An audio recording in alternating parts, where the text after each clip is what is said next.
তো আজকে আমরা জানবো যে কি করে একটা পোস্ট অফিসে যে কোনো স্কিম, সেটা সেভিংস ব্যাংকে অ্যাকাউন্ট খোলাই হোক, কি আরডি অ্যাকাউন্ট খোলাই হোক, কি টিডি অ্যাকাউন্ট খোলাই হোক, সেই ফর্ম আমরা কিভাবে ফিল আপ করবো।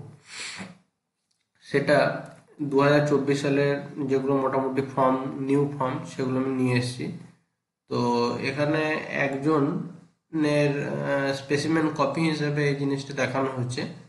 ঠিক আছে? তো তো এই জিনিসটা থেকে আপনারা একটু দেখে নেবেন। প্রথমেই ফর্মের উপরে এটুকু জায়গা থাকে অফিস ইউজের জন্য। ঠিক আছে?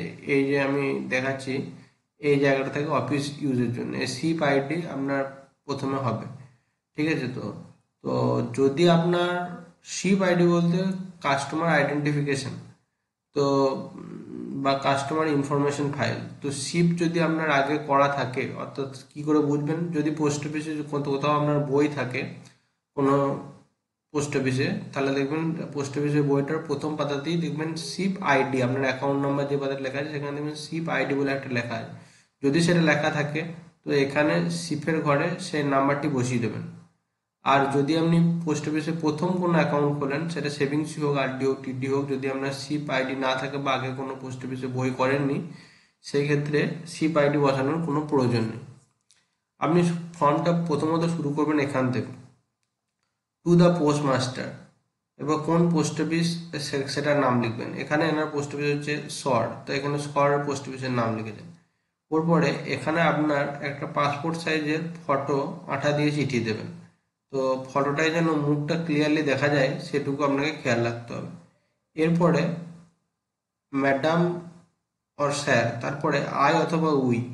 যদি দুজন মিলে অ্যাকাউন্ট খোলেন সেক্ষেত্রে দুজনের নাম লিখবেন, এবং যদি একজন বা সিঙ্গেল অ্যাকাউন্ট খোলেন সেক্ষেত্রে একজনের নাম লিখবেন। তো ইনি যেহেতু সিঙ্গেল অ্যাকাউন্ট খুলছেন সেহেতু ইনি ওনার নামটা লিখেছেন। ঠিক আছে?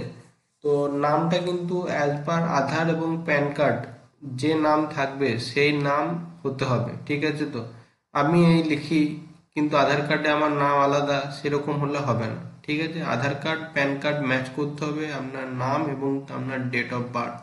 ঠিক আছে? ওর পরেই আপনি কিন্তু অ্যাকাউন্ট খুলবেন, না হলে কিন্তু পরবর্তীকালে সমস্যায় পড়তে পারেন।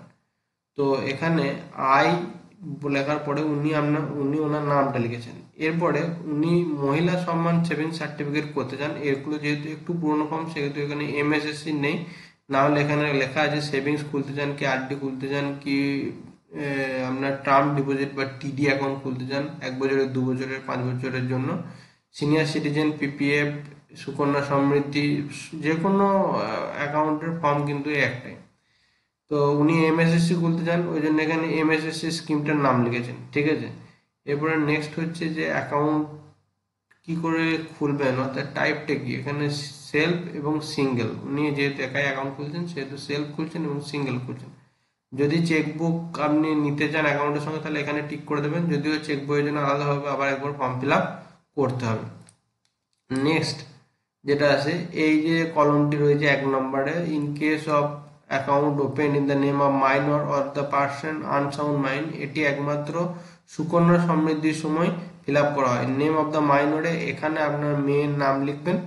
ঠিক আছে? বাচ্চা মেয়ে, যে সুকন্যা সমৃদ্ধি ক্ষেত্রে যাদের বয়স 10 বছরের কম, সেই মেয়ের নাম লিখবেন। তার ডেট অফ বার্থ এমনভাবেই লিখবেন, এই DDMMYY, অর্থাৎ 2 অক্ষরে ডেট, 2 সংখ্যায় মাস এবং 4টে সংখ্যায় আপনার বছর, মানে আপনার যে বছর চলছে সেই বছরটা। এখানে জেন্ডার অবশ্যই ফিমেল হবে যদি যখন সুকন্যা সমৃদ্ধি খুলবেন, এবং এখানে গার্জেনের নাম অর্থাৎ আপনার নাম লিখবেন। নেক্সট হচ্ছে যে এরপর 2 নম্বরে আসে টাকার কথাটা, যে আপনি কত টাকা ইনিশিয়াল ডিপোজিট করছেন। যদি একটা সেভিংস খোলেন সেক্ষেত্রে 500 টাকা করতে হবে, এবং সেখানে লিখতে হবে ₹500 অনলি। ঠিক আছে? এখানে কথায় লিখতে হবে টাকাটা আপনি কিসে দিচ্ছেন। যদি বাই ক্যাশে দেন তাহলে ক্যাশে লিখতে হবে। যদি আপনি টিডি বা অন্যান্য ক্ষেত্রে ধরুন 5 লাখ টাকা করেন, তখন আপনি বললেন আমি চেক ক্যাশে দেবো না, আমি বাই চেকে দেবো, সেখানে এখানে চেক নাম্বার উল্লেখ করতে হবে। ঠিক আছে? তো আজকের এই ভিডিওটি এত দূর পর্যন্ত করাতেই 5 মিনিট হয়ে গেল। তো এই ভিডিওটি অনেক লম্বা হয়ে যাবে, সেজন্য নেক্সট ভিডিওতে পরেরটি বলবো।